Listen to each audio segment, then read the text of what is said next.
Bismillahirrahmanirrahim. Assalamualaikum warahmatullahi wabarakatuh.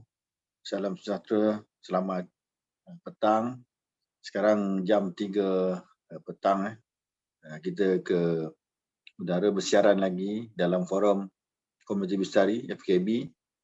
Kali ini kita akan berdiskusi bersempena dengan Hari Literasi Antarabangsa yang setiap tahun disambut pada 8 September. Hari ini 7 September. Jadi kita mengadakan satu diskusi perbincangan dengan topik budaya ilmu bangsa merdeka sesuai dengan bulan kebangsaan Ogos dan sekarang bulan September, bulan Hari Malaysia. Saya fikir topik yang kita nak bincangkan ini sangat relevan dikala kita dilaporkan 74% lepasan SPM tidak berminat untuk sambung pengajian di peringkat tertinggi atas banyak faktor kewangan, peluang untuk bekerja dahulu sebelum menyambung pengajian. Saya fikir itu mungkin boleh diulas sedikit oleh para panelis kita. Dan saya rasa bahagia hari ini kita menampilkan dua orang panelis yang juga merupakan alumni Universiti Selangor, UNISEL. Tapi sebelum saya perkenalkan panelis kita, saya nak maklumkan bahawa moderator kita sepatutnya Presiden MVP kita tampil tapi disebabkan kesulitan capaian internet di satu buah negeri lah barangkali tak berapa stabil internetnya, jadi saya menggantikan. Walau apa pun suka saya perkenalkan panelis kita yang pertama, Saudara Muhammad Azhari Shah. Assalamualaikum, Saudara Azhari. Waalaikumsalam, Cik Izwan, TS Izwan. Ya, alhamdulillah. Sekarang kini sebagai seorang guru di SMK Alam Beraja Gemas Negeri Sembilan. Ya, satu lokasi yang di Belda. Dia sudah sampai di sekolah saudara. Sekolahnya indah dan sangat mengujakan. InsyaAllah kalau ada kesempatan lagi kita nak bawa anak-anak daripada SMK Alam Beraja untuk ke UNISEL. Terima kasih Cikgu Azhari tengah cuti sekolah ni kita mengambil masa sedikit. Boleh Ya, boleh.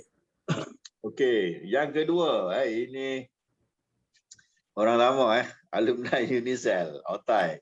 Saudara Muhammad Jeffrey yang kini merupakan penolong pengarah Pusat Penyerahan Terbitan Negara Perpustakaan Negara Malaysia. Selamat petang, Jeff. Selamat petang. Assalamualaikum, Cik Izwan. Waalaikumsalam. Alhamdulillah. Berlatar belakang kedua-dua panel ini berlatar belakangkan suasana di angkasa. Saya tak pasti tema ini dirancang atau tidak atau kebetulan.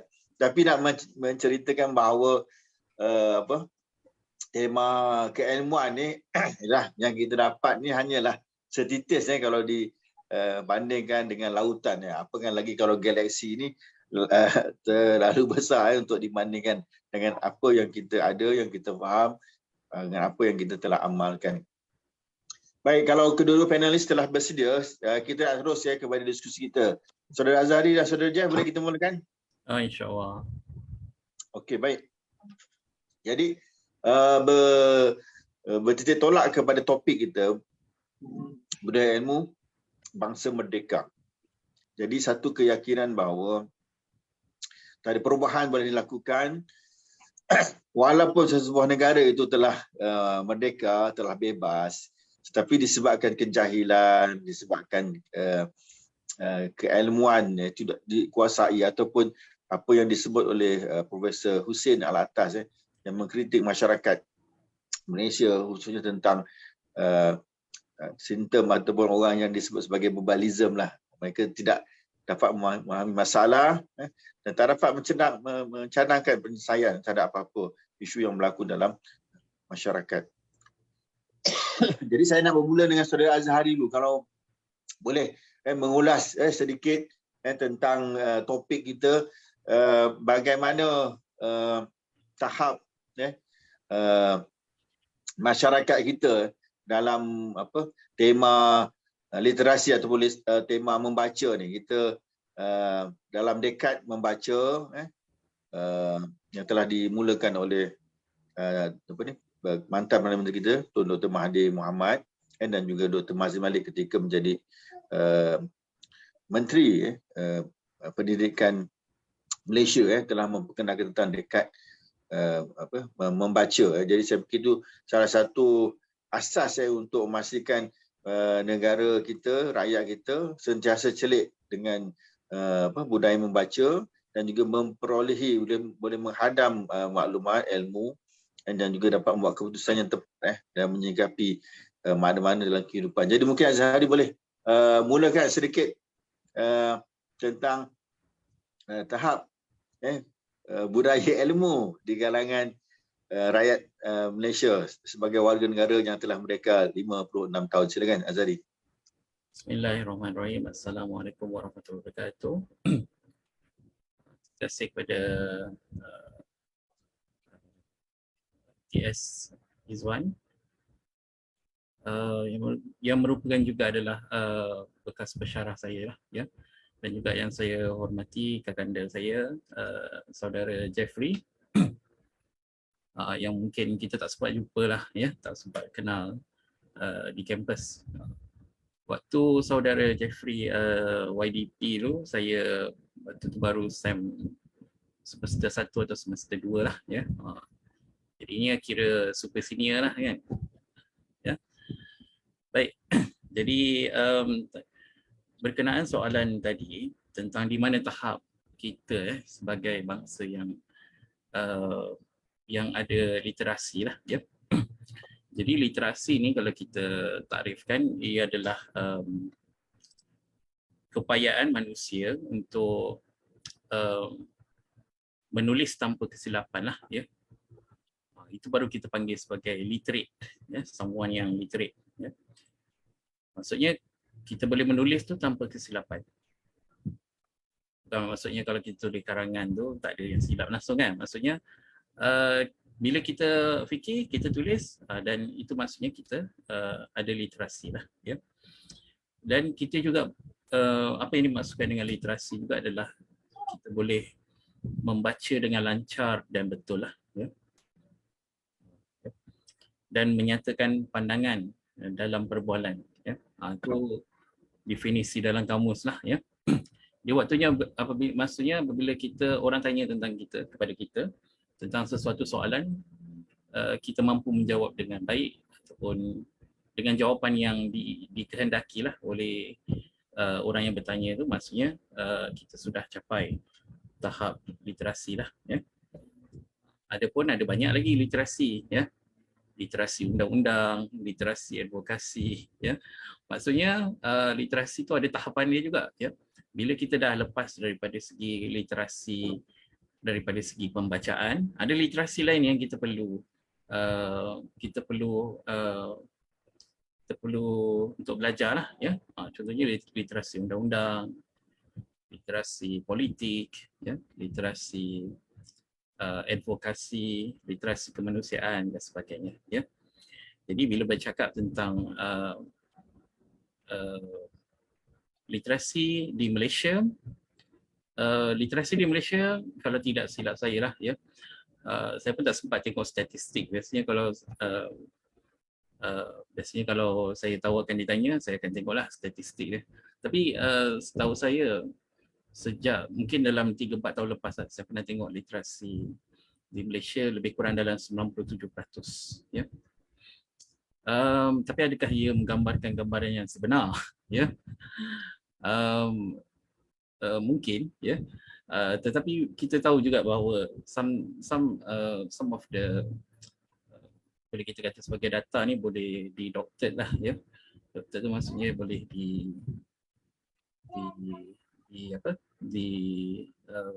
dimanipulasi lah, ya. Jadi kalau kita sebut di sekolah, pelajar yang tak boleh membaca ni sebenarnya ada juga lagi, ya. Kita bukan berkata di kawasan-kawasan pedalaman saja, tetapi di sekolah-sekolah, terutama di bandar pun sebenarnya ada lagi, ya, kanak-kanak yang tidak boleh membaca ataupun pelajar yang tidak boleh membaca lah. Ya. Dan kemudian walaupun kita tahu 95% atau 97% itu sudah mampu untuk membaca, kita boleh katakan sebagai literate lah, ya. Tapi adakah mereka membaca dalam kehidupan seharian mereka? Ya. Jadi itu satu yang mungkin kita boleh bincangkan lah dalam peringkat yang seterusnya. Ya. Jadi kalau nak kata tentang statistik, saya rasa begitulah, ya. Sekitar 97% di Malaysia, penduduk di Malaysia itu sebenarnya adalah literate lah. Tapi walaupun kita tahu sebenarnya mungkin peratusan yang sebenar itu jauh lebih rendah lah daripada itu. Okay. Itu sedikit yang saya boleh kongsikan. Terima kasih. Baik, terima kasih pada saudara Jari telah memberi pencerahan awal tentang makna literasi, tentang kepentingan untuk memastikan kita ada keupayaan untuk membaca dan juga menulis lah. Jadi kegiatan celik kepada ilmu ni dia mesti al-qalam kan, dia tulis dan baca kan, dia tak boleh terpisah lah. Sebab itu kita mengikuti kuliah ataupun menuntut ilmu ni kena biasakan lah untuk membuat catatan. Sekarang orang mencatat dengan menggunakan gadget, dan juga sekarang beberapa inisiatif yang dibawa oleh perpustakaan menawarkan audiobook, orang membaca dengan mendengar.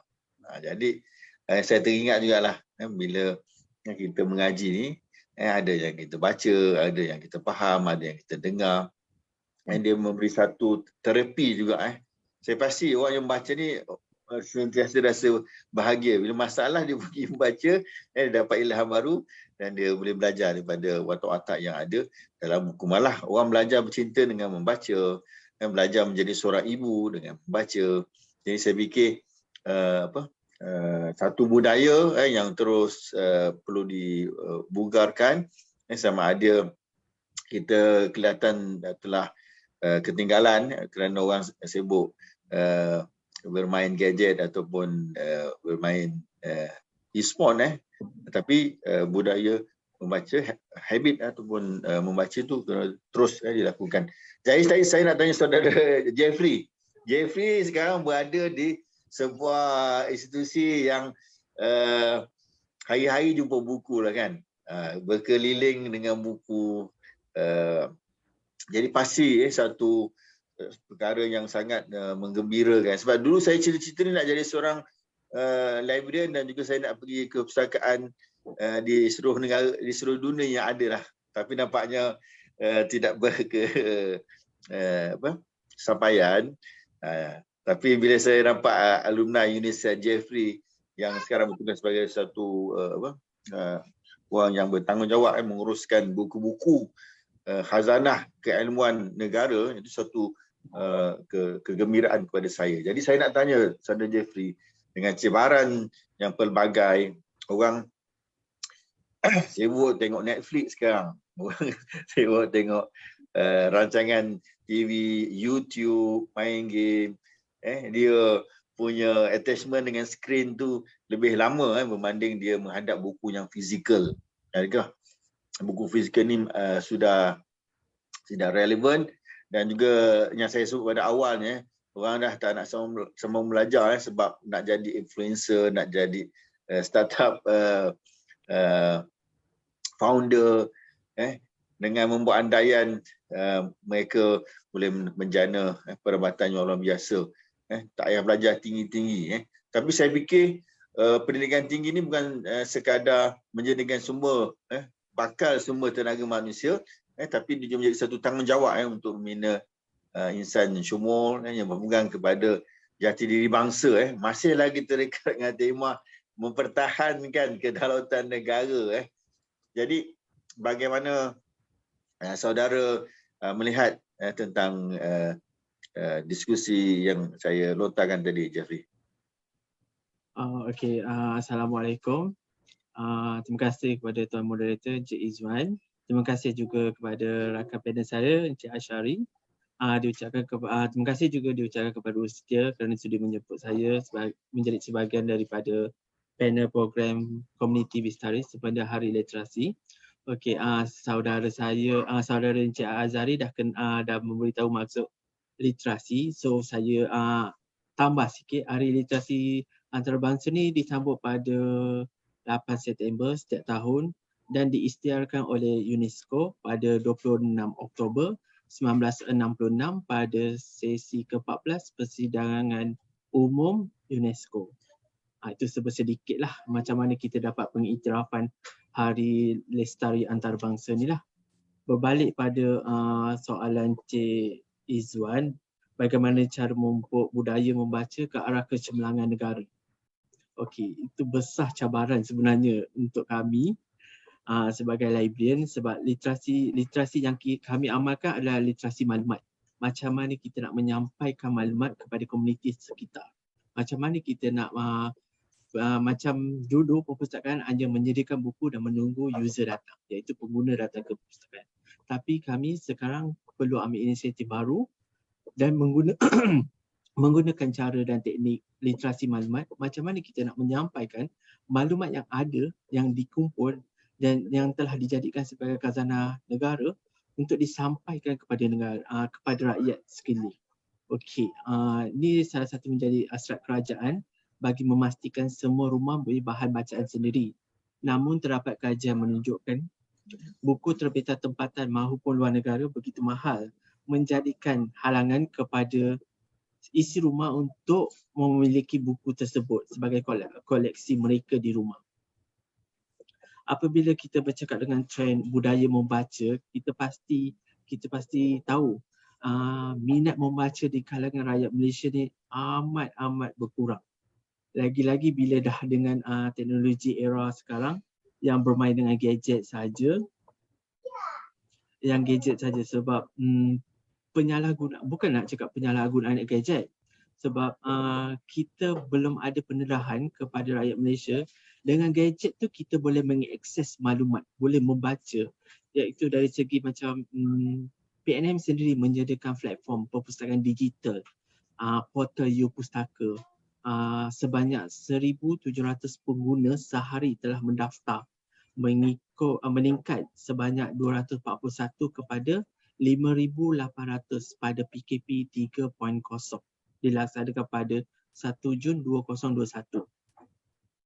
Ini orang kata satu peningkatan yang bagus selepas kempen membaca melalui perpustakaan digital yang telah disediakan oleh pihak perpustakaan negara untuk rakyat kita. Kalau kita kat waktu PKP kita tak boleh keluar untuk bekerja ke untuk melakukan pekerjaan luar selain duduk di rumah.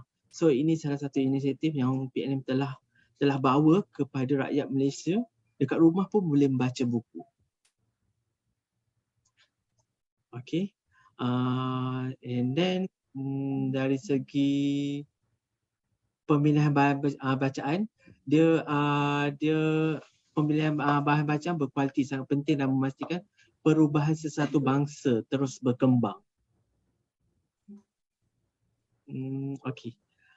Untuk generasi minat membaca dan muda pada hari ini, namun usaha untuk melonjak amalan ini ke arah bahan bacaan berkualiti perlu dipergiatkan dengan meneliti aspek penulisan, iaitu setiap penulisan yang dikeluarkan perlu tahu minat dan penyampaian penyampaian disampaikan dalam bentuk yang menarik, kreatif, selaras dengan perkembangan era resolusi industri IR 4.0.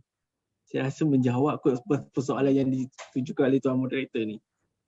Baik, betul. Apa yang dinyatakan oleh Saudara Jeff, peranan yang telah dimainkan oleh kerajaan dan juga institusi yang menjaga khazanah buku untuk memastikan capaian oleh rakyat Malaysia ni mudah, dan kita ada perpustakaan di setiap negeri dan kita ada perpustakaan desa. Kalau kami di UNISA ni, kami selalu lalu di Bukit Badung, di Ijo. Memang kita ada jumpa satu perpustakaan desa di Setarijaya dan juga di Ijo. Jadi saya fikir memang tiada sebab ataupun alasan untuk kita tidak membaca buku. Dan saya fikir juga di rumah juga ada banyak bahan-bahan bacaan buku yang boleh kita perolehi dan kempen yang telah diadakan tu sangat baik. Dan yalah, sama ada kita mau terus membaca atau tidak mau membaca. Cuma saya nak kembali kepada saudara Azhari. Kalau kita di sekolah belajar membaca, Azhari, daripada sekolah rendah lagi ataupun daripada tadika lagi kan, membaca, mengenal huruf dan juga suku kata. Bahkan ibu ayah kita pun ajar juga sejak daripada rumah kan, dia beli buku, dia ajarlah kita asas. Tetapi kita tak pernah pun menghadiri kursus ataupun sampailah kita belajar dekat universiti, tak ada pun satu kursus yang spesifik mengajar kita bagaimana membaca. Jadi barangkali itu menjadi satu punca ataupun alasan bila dia membaca, dia mengantuk kan, atau bila membaca dia tak berapa faham. Jadi mungkin menyebabkan minat tu semakin luntur, Azhari. Saya kenal saudara Azhari, saya bukan sebagai seorang pelajar juga, sebagai rakan. Kalau pernah ziarah ke rumah Azhari, memang penuh buku dia. Tak cukup dengan rak-raknya dalam kotak-kotak, so ada buku-bukunya. Dan tapi saya tak pasti sama ada semua buku itu telah dibaca atau tidak, sebab ada juga satu keadaan di mana orang dia obses dengan buku kan. Dia beli buku. Asal ada pesta buku je beli buku. Asal beli buku je pesta buku kan. Tapi bukan semuanya habis dibaca atau sempat dibaca. Dan malah ada keadaannya kita beli buku, kita rasa best. Rupanya bila balik rumah dah ada buku tu. Kan? Ini juga satu keadaan dalam sisi orang yang minat membaca. Jadi barangkali dia ada kurang kesempatan untuk membaca. Jadi kepada saudara Azhari, dalam cabaran kita nak melangkah selepas 65 tahun kita merdeka, kita tak boleh berterusan membiarkan hambatan generasi muda ataupun pelajar di sekolah. Saudara Azhari sebagai seorang guru, pelajar di sekolah juga pasti berhadapan dengan cabaran membaca ketika nak exam. Kalau tak ada exam, tak ada membaca kan. Walaupun ada program nilam tapi saya ingat bukan semua sekolah berjaya melaksanakan program tersebut. Kalaupun membaca mungkin dia ambil sinopsis saja menulis. Jadi pelbagai warna-warni berkisar dengan tema membaca ni ataupun literasi ni. Jadi saudara Azhari, bagaimana kita nak memperkasakan lagi budaya membaca, celik literasi ni, celik maklumat, bukan saja maklumat berkaitan dengan buku, tapi berkaitan dengan teknologi, IT, berkaitan dengan celik dalam pelbagai disiplin keilmuan yang ada ni. Jadi kalau Azhari boleh kongsikan langkah kita untuk memupuk budaya membaca ke arah kecemerlangan negara kita ni. Silakan. Terima kasih TS Zuan. Baik, soalan dah habis baca buku tu selalulah orang tanya. Saya pun dah sediakan jawapan yang standard untuk soalan tu. Baru-baru ni ada bukanlah baru, ada satu istilah yang dinamakan sebagai anti-library. Maksudnya dia beli buku tu bukan untuk baca habis, tapi untuk dia menyedarkan betapa daripada buku yang banyak-banyak tu dia takkan mampu habiskan lah, ataupun dia takkan mampu untuk dapat habiskan semua buku yang dia miliki tu lah. Dan untuk menunjukkan bahawa diri dia tu kecil lah berbanding buku, ribuan buku yang dia ada tu. Boleh Google lah anti-library. Tapi sebenarnya itu adalah jawapan yang macam kita reka lah untuk justifikasikan kan bila buku tak habis baca ni, ya.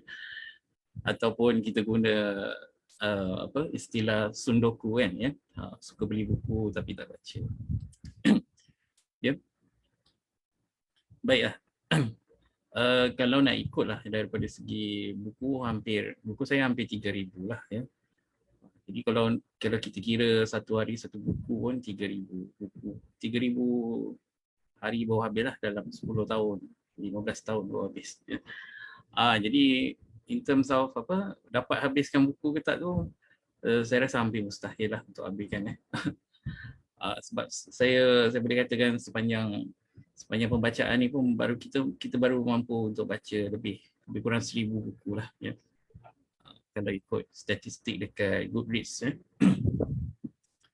Tapi in terms of kalau kita cerita tentang tu, kembali kepada soalan tadi, bila kita cerita tentang bagaimana untuk memupuk budaya membaca ni, saya kira sebenarnya kita tidak boleh harapkan kanak-kanak ataupun remaja untuk tiba-tiba mereka terus rasa nak baca buku kan, ya. Benda tu sudah tidak valid lagi, ya, pada masa sekarang ni lah, ya. Dengan begitu banyak pengganggu-pengganggu yang lain ni lah, Netflix, internet, handphone, YouTube dan sebagainya, ya. Jadi apa yang kita boleh buat adalah sama ada kita keluar daripada dunia buku kita tu yang fizikal tu, kita pergi kepada dunia mereka lah yang lebih kepada digital, ya. Seperti yang T.S. Izwan sebut tadi, audiobook, ya. Sekarang ni banyak, even saya tak silap saya, Perpustakaan Negara pun dah mula menceburi dalam audiobook, ya, dan buku digital lah, ya. Mungkin saudara Jeffrey boleh ulas lebih lanjut lah tentang, ya. Dan banyak lagi site-site yang mula di YouTube pun sudah banyak buku-buku yang bersifat audiobook lah, ya. Selain daripada resensi buku yang memudahkan remaja ataupun pelajar untuk lebih mudah memahami inti ataupun apa buku ni tentang apa, ya. Okey, jadi di sebalik daripada kita tunggu pelajar-pelajar ni untuk tiba-tiba nak minat untuk baca buku kan, ya, mungkin kita perlu ambil langkah yang lebih proaktif untuk keluar daripada dunia buku yang fizikal, untuk pergi kepada dunia mereka lah yang lebih kepada digital dan sebagainya, ya. Tapi pada masa sama juga saya kira bahawa sebenarnya kita perlu mengadakan program yang lebih banyak lah, ya, untuk remaja dan juga terutamanya pelajar untuk lebih menghargai buku lah, ya. Jadi hari ini kalau kita tengok pelajar kebanyakannya akan belajar buku yang mereka akan exam lah, ya. Jadi mungkin kerana pada masa ini kurang situasi yang menyebabkan mereka perlu kembali kepada buku dan untuk menyelesaikan mungkin persoalan-persoalan yang bermain di fikiran mereka lah, ya. Jadi kita boleh kembali kepada itulah. Saya boleh ceritakan tentang pengalaman peribadi lah, ya. Pada dulu sebelum saya mempunyai smartphone dan sebagainya lah, ya, kadang-kadang satu hari saya boleh baca 1 hingga 2 buku lah satu hari, ya. Kita pinjam 1 atau 2 buku daripada library. Pada minggu yang sama kita pulangkan terus buku tu, ya. Maksudnya pembacaan kita tu satu hari tu boleh habis 1 buku lah, ya. Tapi setelah datangnya ciptaan yang dipanggil sebagai smartphone ni, ya, kita yang sebagai boleh kita kata sebagai avid reader lah, ya, pembaca yang begitu tegar kan, ya, kita pun terganggu sebenarnya, ya, dengan perkembangan teknologi yang semakin maju sekarang ni, ya. Tetapi bagi saya bila kita bicara tentang ilmu, kita tidak perlu kita tidak perlu terlalu rigid pada buku saja, ya. Banyak platform yang kita boleh gunakan untuk menyebarkan ilmu. Antaranya adalah mungkin daripada segi forum, wacana dan sebagainya, ya, dan juga melalui pembuatan konten, ya.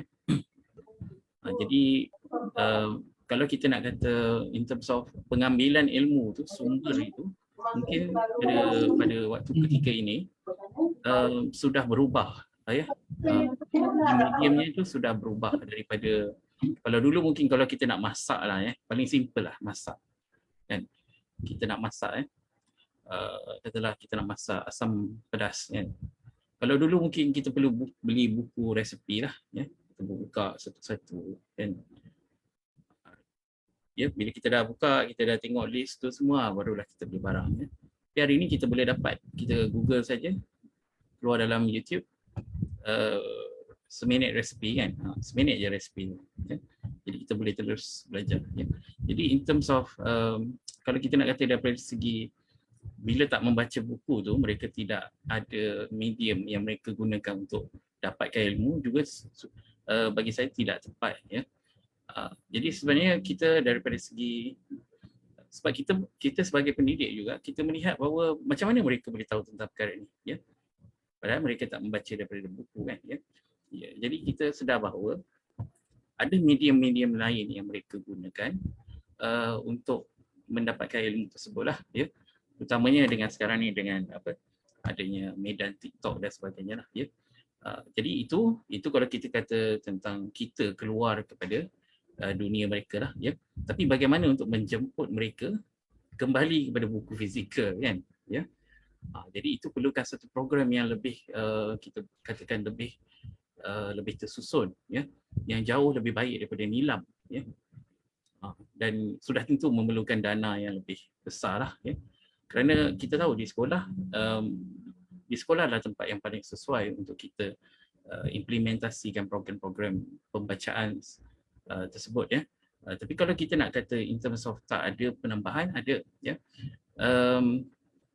Di sekolah sekarang ni kita ada 10 minit membaca, ya, nilam, ya. 10 minit membaca nilam yang diadakan setiap hari Rabu. Jadi di mana 10 minit itulah pelajar diminta untuk bawa buku mereka sendiri, dan dalam perhimpunan mereka akan diberikan masa 10 minit untuk membaca, ya, buku-buku yang mereka bawa lah, ya. Jadi itu ada antara satu usaha yang baik daripada KPM untuk terus mempertingkatkan lagi kadar literasi kita di Malaysia, ya. Dan sekali juga, begitu juga dengan program seperti MDM, MBI dan sebagainya lah, ya, yang berkesan untuk mempertingkatkan literasi pelajar-pelajar di sekolah terutamalah, ya. In terms of itu kalau di sekolah lah, ya. Kalau di universiti saya rasa perlu ada digiatkan usaha untuk bedah buku, ya. Yang usaha ni banyak saya buat dulu di sekolah, di Universiti Selangor, dan masih saya lakukan di peringkat NGO lah, ya. Di mana kita akan melakukan resensi buku dan juga bedah buku lah, ya, bersama dengan rakan-rakan dalam halakah kita ataupun dalam NGO yang kita sertai itu. Dan kita akan sebarkan link itu kepada semualah rakan-rakan dan juga sahabat-sahabat yang kita kenal lah, ya, supaya mereka boleh ikut sama dalam telaah buku tu lah, ya. Jadi antara telaah yang saya ikut sekarang ni, dan saya juga sebagai seorang pembentang, adalah sesi telaah PPF-PM, Persatuan Pendidikan Falsafah dan Pendidikan Falsafah Malaysia, ya, yang dinaungi oleh Dr. Alino lah, ya, Dr. Muhammad Alino, ya, yang banyak menelaah buku-buku falsafah lah, ya. Jadi itu adalah antara usaha yang kita boleh buat, ya. Jadi bayangkan kalau setiap satu kampus tu dia ada program telaah dia, kan, berapa ratus boleh kata hari-hari lah ada saja buku yang ditelaah kan, ya. Jadi di samping tu kita juga kurang buku channel-channel yang bersifat menelaah buku lah, ya. Kalau yang telaah movie ni banyak kan, ya, channel movie review dan sebagainya kan. Di Malaysia ni kita masih kurang daripada segi YouTuber yang buat review tentang buku ni lah, ya. Jadi itu mungkin sebab tu jugalah, ya, kurangnya rasa ataupun saya rasa saya faham kenapa kenapa anak muda atau remaja kurang membaca, sebab mereka rasa kenapa kena baca kan. Ada macam tu lah, ya. Betul tak? Jadi mereka akan tanya kenapa kena baca buku-buku ni, ya. Jadi kita perlu memberikan mereka sebab kenapa perlu baca, ya. Dan sebab-sebab yang bersifat terlalu umum tu, nanti kamu baca, nanti kamu pandai. Itu bagi saya anak-anak muda dia dah tak nak dengar dah perkara itu. Jadi kita perlu berikan mereka sebab-sebab. Okey, kalau kamu baca ni, kamu dapat tahu tentang contohnya kita baca buku sejarah lah, kamu dapat tahu tentang sejarah kemerdekaan Malaysia kan, ya. Contohnya kalau macam buku library science lah kan. Macam saya baca juga buku library science, ya. Contohnya macam Ragan Dardens 5 Law of Library Science kan. Kita tahu. Jadi kita nak sembang dengan saudara Jeffrey boleh, kita boleh sembang lah kan. Every book is reader, every reader is book kan. Jadi kalau kita nak sembang dengan saudara Jeffrey ni boleh, ya. Jadi salah satu kepentingan membaca ni adalah kita dapat meningkatkan kita punya taraf pendidikan dan juga social status kita lah, ya. Kalau saya tanya saudara Jeffrey, sekarang ni Perpustakaan Negara guna DDC ke LC? DDC. DDC kan? Nampak tak? Ya? Kalau saya tanya Cik Izzuan tahu apa DDC? DDC tu apa? Tak tahu. Tak tahu kan? Nampak tak? Jadi kat situlah kepentingan membaca lah. Terutama sekali pembacaan yang tidak melibatkan bidang kita lah, kan? Jadi kita baca, kita tahu, ya. Sedang sebenarnya yang di DCLC itu DV classification number kan, ya. LC itu Library of Congress, ya. Saya ingat lagi sebab saya pernah proofread ataupun edit satu thesis berkaitan dengan library science lah, ya. Yang diminta oleh pelajar UNISA itu. Jadi dalam thesis itu sambil saya proofread dan saya edit tu, saya baca lah dan sampai sekarang saya ingat, ya. Jadi kalau saya jumpa dengan saudara Jeffrey, kita boleh sembang lah kan, sikit. Ya. Jadi itulah salah satu kepentingan membaca ni, yang kita boleh, yang bukan saja kita perlu ceramah kepada pelajar, tapi kita perlu tunjukkan, ya, apa kelebihan bila kamu baca. Ya. Kalau kita nak sembang dengan saudara Jeffrey pasal Mortimer J. Adler kan, Ainsworth kan, dia tengok, dia senyum. Kira dia pun dia tahulah benda itu kan. Ya. Jadi maksudnya kita dapat hidup ataupun kita dapat hidup pada satu kadar yang sama lah. Kita dapat tingkatkan kita punya social status, ya. Jadi kepentingan itu yang kita boleh kita perlu budayakan ataupun kita perlu maklumkan kepada pelajar-pelajar dan anak muda lah, ya, tentang mengapa membaca itu penting. Okey. Berbanding daripada kita gunakan mungkin kita gunakan ayat-ayat yang biasalah, baca supaya pandai, ya. Jadi selain daripada itu kita boleh juga emphasize on benefits yang mereka boleh dapat apabila mereka membaca. Baik. Jadi saya rasa itu saja, dah panjang sangat rupanya.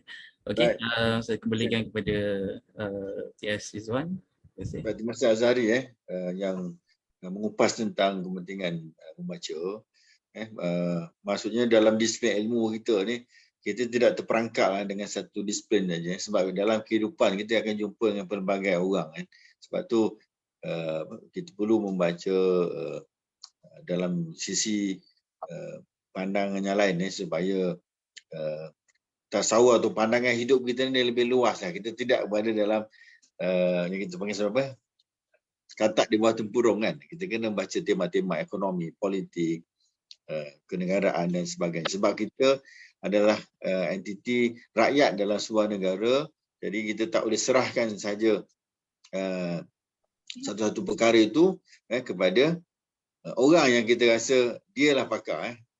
Tidak cukup kita menyerahkan, melainkan kita juga kena tahu sebahagian daripada tema-tema besarnya supaya kita boleh mengesahkan pandangan yang diberikan itu memang terbukti sebagaimana yang kita baca juga. Bukanlah kita nak mengambil alih peranan kepakaran satu-satu orang, tetapi untuk membuat check and balance itu penting. Jadi saya nak tanya kepada saudara Jeffrey, dalam kita nak memperkukuhkan lagi kita punya struktur sosial kita dalam konteks kenegaraan dan juga tentang isu ekonomi. Sekarang kita berada dalam keadaan kegawatan, inflasi tinggi, kos ada diri tinggi.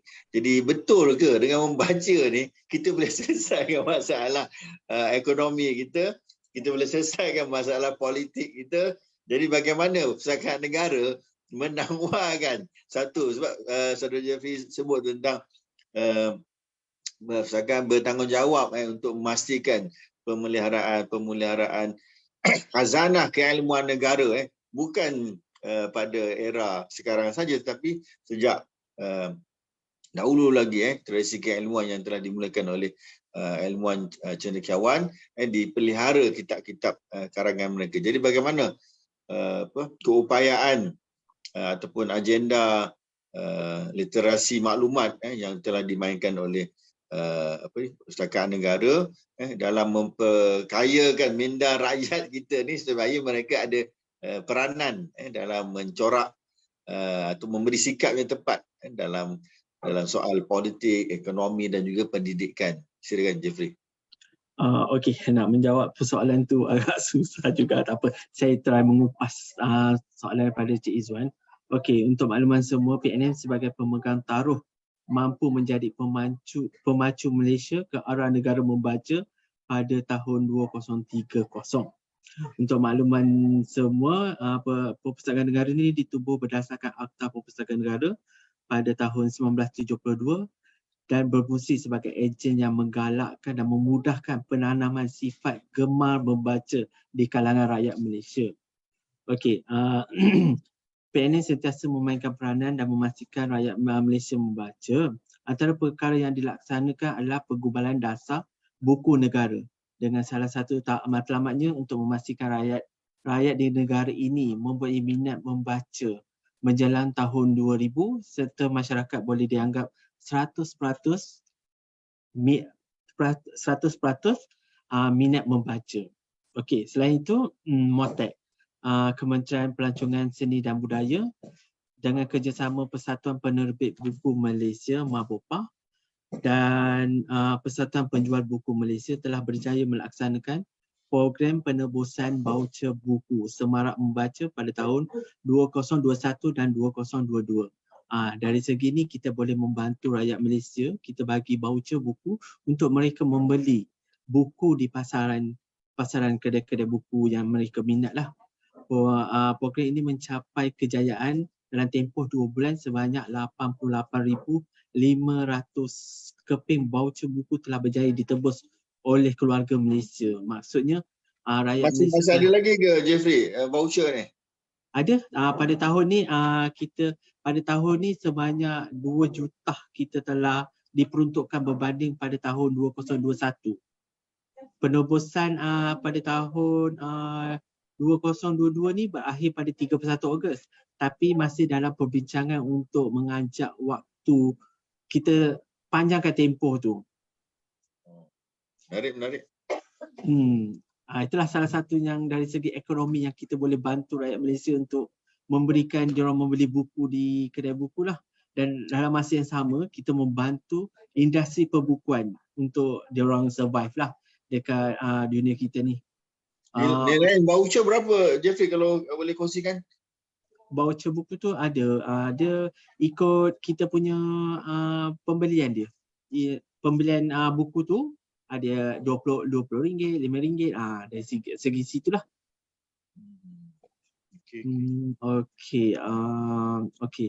Macam kami pun dalam penyampaian literasi maklumat kami, kita tengah berusaha untuk membuat teknologi realiti maya, AR dan realiti terimbuh, VR serta buku atas talian. So dalam U-Pustaka tu, portal U-Pustaka tu, kita dah berjaya ada satu database yang itu kita panggil Mi Book, audio book yang kita boleh baca dan kita boleh rakam suara kita. Bila kita perlukan, kita just dengar balik suara yang kita baca.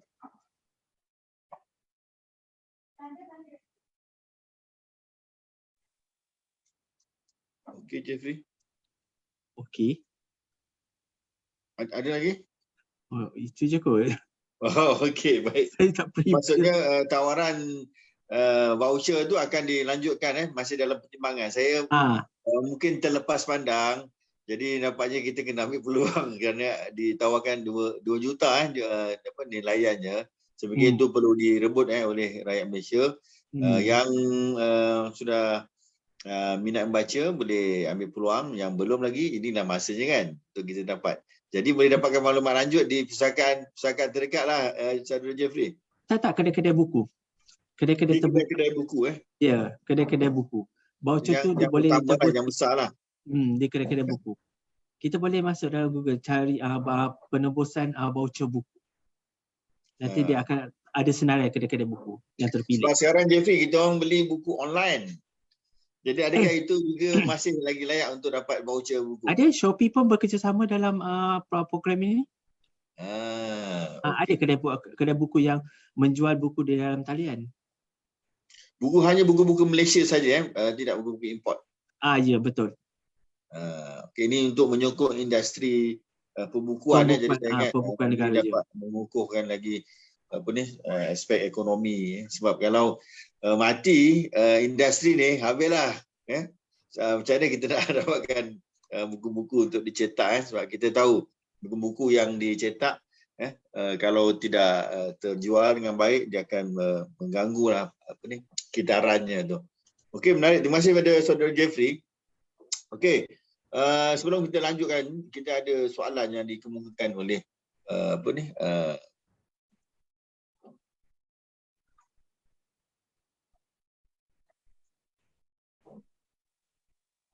hello. Okey, maaf ada gangguan audio tadi. Okey, saya nak membacakan soalan yang dikemukakan oleh rakan peserta yang mengikuti forum Komuniti Bisari ni daripada Saudara Mirul. Jadi soalannya, apakah makna ilmu? Ramai akan menjawab ilmu itu pengetahuan. Apakah itu pengetahuan? Dan ramai juga yang akan menjawab pengetahuan itu ilmu. Okay, panjanglah soalan Saya mohon untuk kita bacalah. Apabila okey.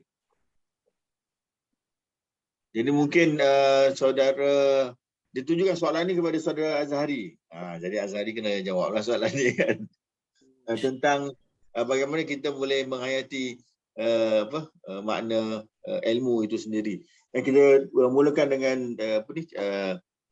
celik membaca literasi maklumat, tetapi dalam konteks yang lebih mendalam dan mendasar itu, bagaimana kita menguasai ilmu dan kita boleh amal. Sebab ramai yang graduate daripada universiti ataupun yang belajar mengikuti kuliah dan pengajian, tetapi dari segi menterjemahkan dalam bentuk realiti itu mungkin timbul satu persoalan, kenapa ada lagi masyarakat yang masih lagi tertipu, terpedaya, ataupun kalau kita bangkitkan tentang isu scammer kan, yang kena tipu, love scam dan sebagainya, semua golongan-golongan yang berpendidikan. Jadi adakah faktor mereka gagal membaca dan menghayati ilmu tu?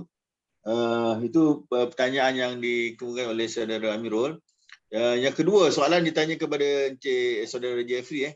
Kemajuan internet membuat sesiapa saja mampu memperolehi maklumat di hujung jari. Menyebabkan fenomena lambatkan maklumat. Jadi lambatkan maklumat. Tak tahu mana satu yang kita nak baca dulu kan. Kemudian maklumat ni betul tak betul kan. Kita nak buat pengesahan. Mungkin Saudara Jeffrey boleh berkongsi bagaimana cara untuk menapis maklumat yang diperolehi secara saya atau tidak. Jadi kita tuju pada Saudara Azhari, kemudian kita kembali pada Saudara Jeffrey. Silakan Azhari.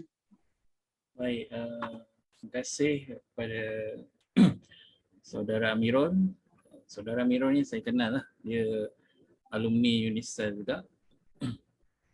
Sekarang ni kalau tak silap dia bekerja dalam bidang IT lah. Cepat juga ni, dia kerja company US. Kerja malam lah waktu US lah kan. Okey, baik. Jadi soalan yang ditujukan, apakah makna ilmu? Soalan ni selalulah ditanyakan ya. Perbezaan ilmu dan juga pengetahuan lah ya. Baik.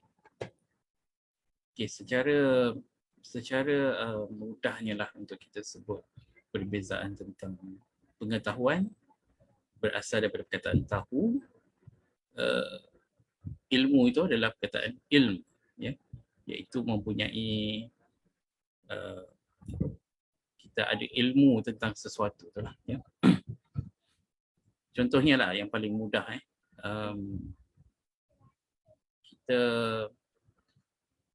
kita tahu kita ada sebuah kita ada beras lah ya. Sebagai orang yang ada pengetahuan, kita tahu bahawa beras datangnya daripada padi kan? Bila masak jadi beras, jadi nasi kan ya? Tapi orang yang ada ilmu, dia pandai untuk mengolah macam mana beras nasi itu dia boleh sama ada dia tukarkan kepada bentuk yang lain ataupun dia aplikasi perkara itu kemudian menjadi satu bentuk yang lain lah. Contohnya, orang yang ada ilmu bahawa beras tu, nasi itu kita boleh jadikan sesuatu yang lain, dia akan masak nasi goreng. Nasi goreng dan sebagainya lah. Dan dia juga tahu bahawa makan nasi banyak sangat masalah juga sebab banyak karbohidrat kan, ada gula banyak dalam tu ya. Jadi tahu benda ni adalah beras atau nasi. Kita masak, kita makan ya. Jadi itu something yang common sense ya, yang bila melalui proses kita akan tahu ya. Tetapi ilmu adalah mengetahui bahawa nasi ni kita boleh masak dengan pelbagai cara lah ya. Dan kita juga ilmu yang lebih tinggi adalah kita tahu bahawa kalau kita makan nasi banyak sangat, nasi itu kandungannya paling banyak karbohidrat kan ya. Karbohidrat itu adalah gula. Jadi makin banyak makan nasi makin gemuk lah kan ya. Jadi itulah gambaran macam mana perbezaan antara tahu dan ilmu ya. Dan ada ilmu ya. Contohnya kita apabila kita tahu tentang kita terlibat dalam satu perbalahan lah ya. Kita nak menangkan pendapat kita. Wisdom ataupun keilmuan itu yang menyebabkan kalau kita tahu kalau orang ni kita boleh lawan, kita tahu kita betul, tapi kita tahu kalau kita lawan macam mana, orang ni tak nak menang, tak nak kalah kan. Ya. Jadi itu adalah ilmu lah ya, yang mana kita tahu kesan dia akhirnya dia macam tu juga ya. Jadi kita ambil keputusan untuk tidak terlibat dengan perbalahan itulah ya. Dan sebab kita dah boleh jangka dia punya outcome macam mana ya. Seperti contoh yang Encik Izzuan sebut tadi lah, in terms of kena tipu pelaburan dan sebagainya ya. Sebab tu kena ada ilmu lah ya. Sebab orang yang belajar ni mungkin dia dengar tentang pelaburan kan, beli emas ni dengan company ni ya. Masuklah skim MLM ini ya. Pulangan dia 70% daripada pelaburan. ROI dia 70%. 2 kali ganda ya. Jadi bila dia kaji tentang tu, dia belajar ataupun dia baca tentang tu, dia tahulah okey, kalau dia melabur banyak ni, pulangannya adalah banyak ni ya. Tetapi dia tidak pergi lebih jauh ataupun lebih besar daripada itu untuk ambil bigger picture ya. bigger picture yang mana ia adalah kita sebut tentang memanfaatkan ilmu yang dia dah ada dalam pembacaan sebelum ni, ya. Contohnya dia belajar, contohnya lah sekarang ni yang tengah hype kripto lah kan, ya. Jadi dia labur semua duit dia. Ada kawan saya yang terlibat dengan tu lah, ya. Saya pun terlibat juga, cuma kita tahulah portion berapa banyak kan, ya. Ada yang dia habiskan life saving lah melabur dalam kripto kan, ya. Sekarang ni kejatuhan kemelesatan ekonomi dunia kan, ya. Bukan kripto saya yang jatuh lah, saham semua jatuh lah, ya. Tak kisahlah blue chip ke tak blue chip ke, ya. Satu dunia jatuh, ya. Jadi kalaulah dia mengaplikasikan ilmu-ilmu yang dia dah belajar tentang financial planning lah kan, ya. Sebenarnya dalam pelaburan yang high volatility ni, berapa persen yang patut dia allocate kan? Maybe 5%, 10%-nya. Ya? Yang lain-lain tu letaklah dalam laporan yang lebih low risk, ya, ASB ke tabung haji ke kan, ya. Jadi kat situlah pentingnya ilmu tadi tu, ya. Ilmu untuk tahu kat mana yang kita patut fokus, ya. Bukan saja kita tahu pelaburan ni untung, ya. Kalau kripto ni biasalah orang sebut 10x, 100x kan. Maksudnya keuntungan tu boleh jadi 10%, 10 kali ganda, 100 kali ganda kononnya lah, ya. Tapi dia tidak dia tidak menilai risiko kalaulah tak jadi macam tu kan, ya. Jadi dengan ilmu dalam bidang-bidang yang lain tu, terutamanya apabila dia ada financial punya pendidikan, literasi financial yang agak mendasar lah, ya. Dia tahu bahawa untuk laporan yang high volatility ni dia patut letak berapa persen je, minimum lah kan, ya. Dan yang selebihnya tu diletakkan dalam laporan yang lebih selamat, ya. Tak perlu, saya tak naklah suggest pula kan kata mempromosikan institusi pula kan. Ya. Jadi itulah biasanya orang letak dalam ASP, ya. Jadi kat situlah pentingnya ilmu, ya, berbanding pengetahuan tadi, ya. Yang tadi dia tahulah kalau dia letak 10,000 untung kripto ni berapa kan, ya. Tapi kalau dia ada ilmu yang melibatkan financial planning, ya, kalau dalam kan dia ada macam-macam medium pelaporan, ya. Jadi kalau dia tahu dia ada ilmu daripada segi itu, dia mungkin tidak akan ambil risiko yang begitu besar, ya. Jadi saya rasa kalau saya hurai definisi ilmu versus pengetahuan dengan panjang, orang akan masih keliru. Lebih kurang sama aja kan, ya. Sebab dalam bahasa Inggeris pun ada kekeliruan juga. Apa beza knowledge dengan knowledge pengetahuan, knowledge ilmu lebih kurang lah kan, ya. Ya. Jadi kat situ kan tambah lagi dengan wisdom. Jadi saya rasa perlu untuk saya tunjukkan contoh terus, ya. Apa perbezaan pengetahuan, apa perbezaan ilmu. Okey. Jadi saya harap menjawab soalan tadi telah membezakan antara makna ilmu dan juga pengetahuan.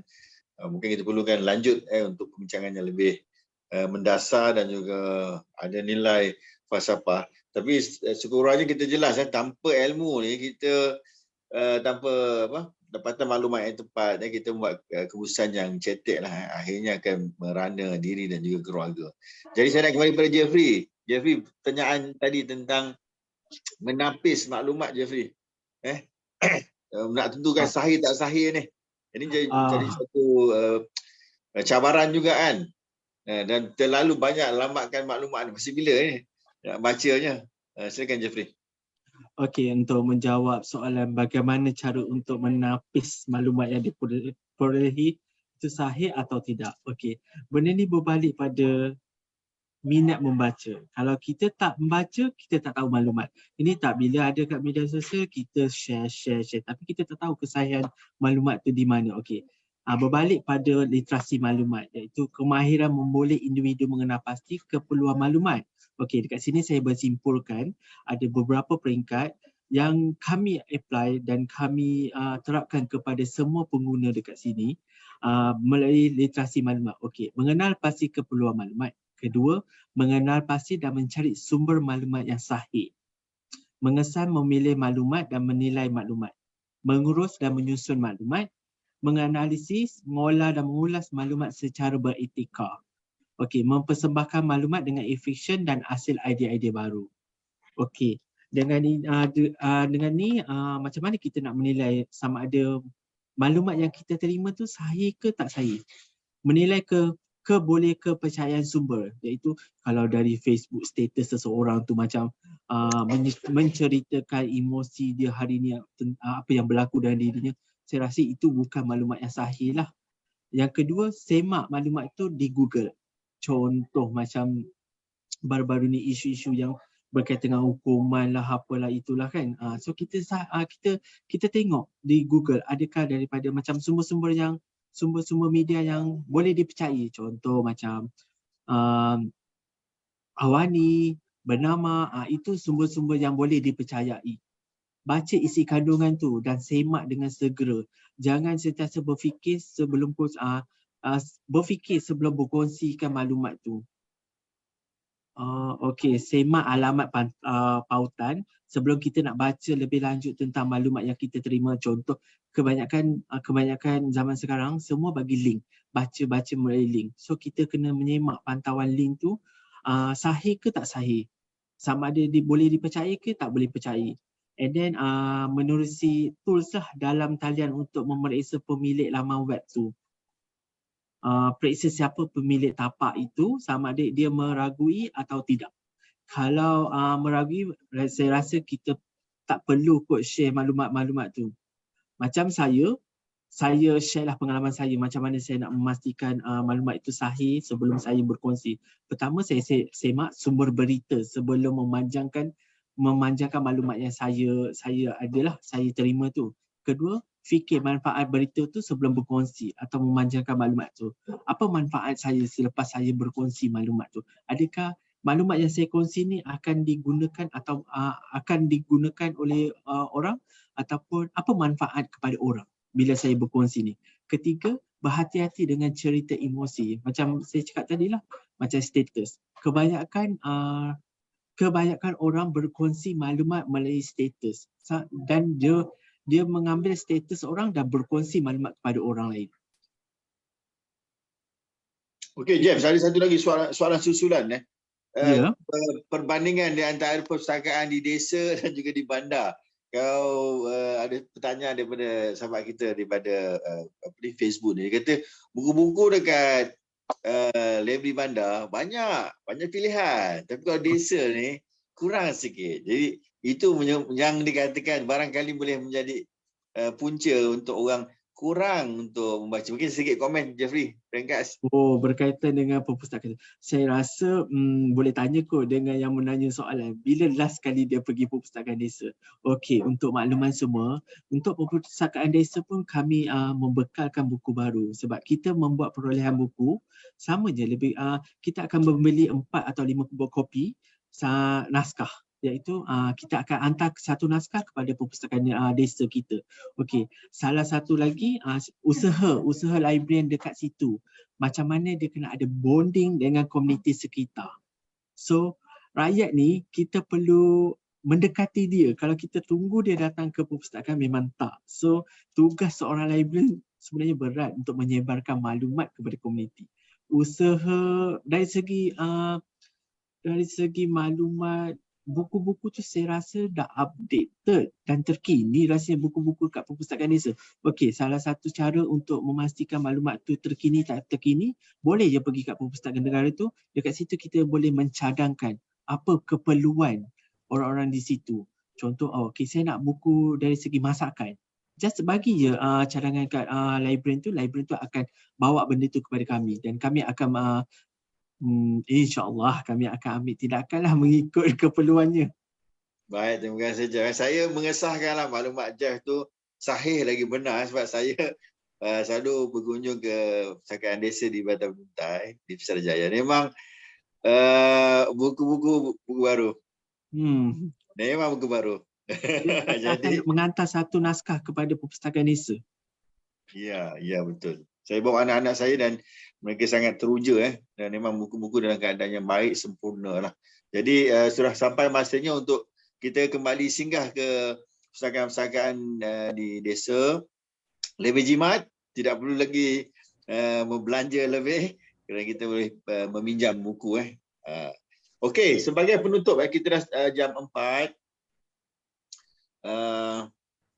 Kita buat sedikit rumusan kepada topik kita, budaya ilmu, bangsa merdeka mesti bermula dengan keupayaan literasi maklumat. Okey, bukan saja daripada buku fizikal tetapi melalui platform digital. Kita tak boleh nafikan peranan Google, Mr. Google, Syekhul Google sangat membantu untuk orang yang nak belajar memasak, tengok YouTube. Itu realitinya. Saya ingat guru-guru juga menggunakan pendekatan yang sama, termasuk juga librarian. Jadi mungkin kepada saudara Azhari, rumusan dalam topik yang kita bincangkan pada hari ini. 1 minit Azhari, silakan.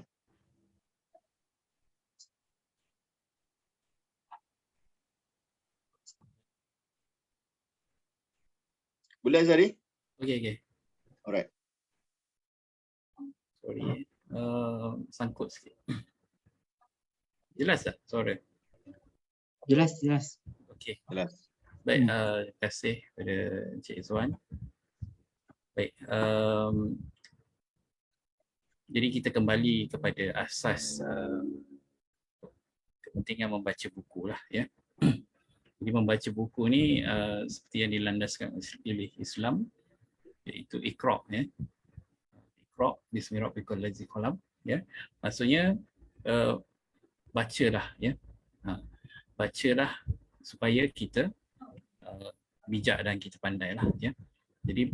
Jadi nikmat membaca ni sebenarnya sangat besar yang mungkin kita tak sedarlah ya. Sebenarnya nikmat dengan mampu untuk membaca tu, kita ada satu kelebihan yang mana mungkin orang yang tak dapat baca tu tidak ada lah ya. Kalau kita nak tengok macam mana apa nikmatnya membaca tu, kita cuba baca buku dalam bahasa yang kita tak tahu lah ya. Contohnya kita pinjam buku tulisan Mandarin ke kan ya. Jadi kita cuba baca, alamak tak faham apa-apa lah kan ya. Jadi kat situ baru kita tahu, kita insafi dan kita menghayati bahawa nikmat betul dapat membaca ni ya. Nikmatnya ataupun ada satu manfaat yang besar sebenarnya kita dapat membaca ya. Dan begitu juga apabila kita dapat kita belajar bahasa yang lain, kita dapat lebih lagi ya. Jadi di sini penting juga selain daripada literasi tadi, kita cuba untuk belajar bahasa yang lain lah ya. Selain contohnya selain daripada bahasa Melayu, kita cuba untuk baca buku yang daripada bahasa lain lah. Contohnya bahasa Inggeris ya. Kalau yang faham bahasa Arab tu bacalah buku bahasa Arab kan ya, kitab-kitab ya. Jadi kita dapat teroka perkara yang sebelum ni orang lain tak dapat teroka ya. Jadi dan yang hebatnya bila kita membaca dalam bahasa yang lain tu, pada masa sama secara tak langsung kita juga dapat menambah baik lagi bahasa kita dalam bahasa yang kedua tu ya. Jadi dia adalah 2 dalam 1 lah ya. Jadi di situlah pentingnya untuk kita menyadari bahawa membaca ni adalah satu perkara yang penting lah dalam kehidupan kita. Jadi tanpa pembacaan kita akan terus hidup dalam keadaan mudah ditipu, mudah diperkotak-katikkan ya. Jadi orang yang kurang ni memang akan mudah untuk ditipu lah ya. Jadi bila kita dah baca dalam kehidupan kita ni, saya cuba suka nak relate dengan kehidupan harian lah ya. Sebab pembacaan kita tu adalah refleksi daripada apa yang kita lalui dalam kehidupan seharian lah ya. Contohnya kalau kita banyak membaca contohnya daripada segi karakter lah kan ya. Jadi kalau kita hantar dekat workshop ke kan, kita baca tentang properties ataupun spek kereta kita, kita tak mudah untuk ditipu lah oleh bengkel dan sebagainya. Ya. Jadi itu salah satu contoh lah kenapa pembacaan ataupun literasi itu sangat penting dalam kehidupan. Ya. Jadi dalam rangka yang lebih besar ataupun framework yang lebih besar adalah kita nak mewujudkan satu peradaban yang sangat mempunyai peradaban yang tinggi lah. Ya. Jadi peradaban yang tinggi ni adalah salah satu impian kita untuk menuju kepada satu negara yang mempunyai etos bangsa yang sangat tinggi lah. Ya. Jadi etos bangsa yang sangat tinggi ni adalah impian kita semua. Ya. Jadi kita tak nak lagi kalau kita pergi, kita dalam kereta, ada kereta yang lain yang cuba nak potong kita. Jadi maksudnya kat situ kurang literasi lah ataupun kurang peradaban. Ya. Jadi kalaulah orang yang suka memotong tu, dia baca tentang apa, dia baca buku tentang bagaimana untuk bertoleransi dengan orang lain. Ya. Jadi mungkin dia akan lebih terdidik dan menjadi lebih berdisiplin lah. Ya. Jadi, baik, terima kasih kepada Azhari. Masa kita agak suntuk, kita terima jelas kasih. mesej yang disampaikan nak membentuk etos bangsa merdeka. Jeffrey, ringkas, padat dan padu. Silakan. Okey, Kesimpulan kita. bagi pendapat saya lah, setiap individu perlu memiliki kemahiran literasi maklumat lah, dan memiliki untuk sebagai prasyarat lah untuk melangkah ke era globalisasi maklumat. Manusia perlu menguasai maklumat, menjamin keseksaan hidup lah.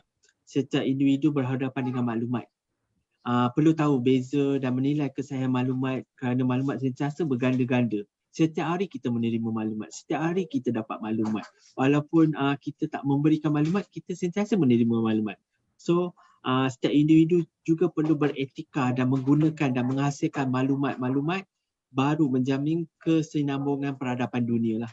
Maknanya sebelum kita nak share ke, kita nak memberi maklumat kepada orang lain, perlu tahu kesahihan dan manfaat maklumat tu kepada orang tu berguna atau just kita nak buat propaganda. Itu saya kata, kita perlu ada kemahiran atau perlu memiliki literasi maklumat. Macam mana kita nak menyampaikan maklumat dan menerima maklumat. Itu je. Baik, terima kasih kepada saudara Jeffrey, saudara Azhari. Jadi saya nak sebutkan apa yang disampaikan oleh almarhum Ustaz Siddiq Fadil yang merupakan mantan Profesor Adjang Unisal yang menyebut tentang bagaimana nak berhadapan dengan keracunan maklumat. Terlalu banyak sangat maklumat, akhirnya kita keracunan dan keletihan kan. Jadi dia pesan kena learn, relearn dan unlearn. Ada benda yang tak betul kita kena kemaskini dan tinggalkan. Ada yang kita kena belajar semula. Walaupun kita dah faham, kita kena belajar semula. Satu buku bukan perlu dibaca sekali, tetapi banyak kali berulang kaji. Berulang kali dan juga untuk ulang kaji. Dan kita kena sentiasa sedia untuk belajar, mengajar dan diajar. Terima kasih kepada semua penonton, pendengar barangkali yang sedang naik kereta, telah bertanya soalan, memberikan pandangan. Dan terima kasih kepada dua orang alumni panelis kita yang hebat, saudara Jeff dan juga saudara Azhari yang telah mencurahkan dan buah fikiran mereka. Saya fikir dia tidak terhenti di sini. InsyaAllah lepas ni kita ada kerjasama lagi dengan pihak Persatuan Negara, saudara Jeffrey. InsyaAllah. Ya, kita nak bekerja rapat untuk masih nak mencerdikkan komuniti kita, nak memastikan bukan saja kita bagi buku, tapi bagaimana cara nak membaca dan juga menghayati supaya kita dapat membina etos negara bangsa yang bagaimana disebut oleh Saudara Azhari. Terima kasih Azhari, terima kasih Saudara Jeff. Jumpa lagi di kesempatan yang lain. Assalamualaikum warahmatullahi wabarakatuh. Waalaikumsalam. Terima kasih Cik Izwan. Okay, bye-bye. Kita jumpa di planet Marik Ya. Pergi planet Pluto sejuk sikit. Oh, okey. Nampak tu. Okey.